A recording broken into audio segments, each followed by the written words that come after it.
இது 4th November 2019 Nancy DeMoss வாகமூத்தின் Seeking Him ப்ரோக்ராமிலிருந்து எடுக்கப்பட்டது. இன்றைய தலைப்பு தேவகுமாரன். நாம் இயேசுவானவர் குறித்து என்ன நினைக்கிறோம்? ரொம்ப காலங்களுக்கு முன்னால் வாழ்ந்த ஒரு நல்ல ஆசிரியரை விட இயேசுவானவர் மேலானவர் அப்படின்னு கூட சில மக்கள் நினைக்க மாட்டேங்காங்க.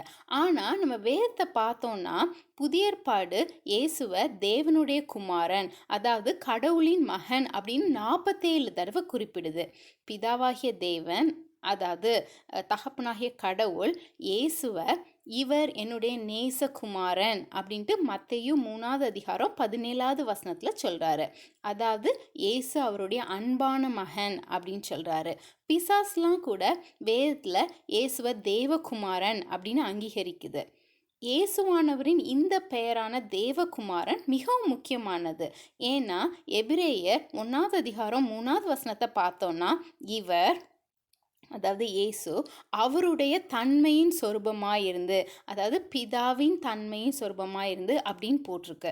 அது நம்ம ESV டிரான்ஸ்லேஷனில் பார்த்தோம்னா இயேசுவானவர் பிதாவாகிய கடவுளின் இயல்பான தன்மையின் மிக துல்லியமான அச்சு முத்திரையா இருக்கிறாரு அப்படின்னு போட்டிருக்கு.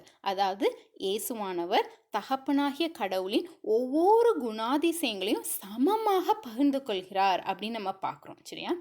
அப்புறம் பிதாவாகிய கடவுளின் சித்தத்தையும் பிதாவாகிய கடவுளின் மனதையும் அவருடைய இருதயத்தையும் நாம் குமாரன் மூலமாக அறிந்து கொள்ள முடியுது. ஏன்னா இயேசுவானவர் தன்னுடைய தகப்பனின் சித்தத்தை முழுவதுமாக நம்பி கீழ்ப்படிந்ததுனால இது சாத்தியமாகுது. இப்பவும் நாம் இயேசுவை தேவகுமாரன் அப்படின்னு நம்புகிறோமா அப்படின்னு யோசிச்சு பார்ப்போம்.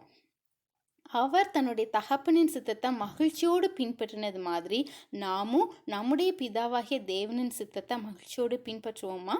இப்பவும் ஒரு சின்ன ஜெபம் செய்வோம். அன்புள்ள ஆண்டவரே, இயேசுவானவர் தேவகுமாரனாக இருப்பதற்காகவும் பிதாவாகிய கடவுளின் ஒவ்வொரு குணாதிசயங்களையும் சமமாக பகிர்ந்து கொள்வதற்காகவும் உம்மை நன்றியோடு துதிக்கிறோம் ஐயா.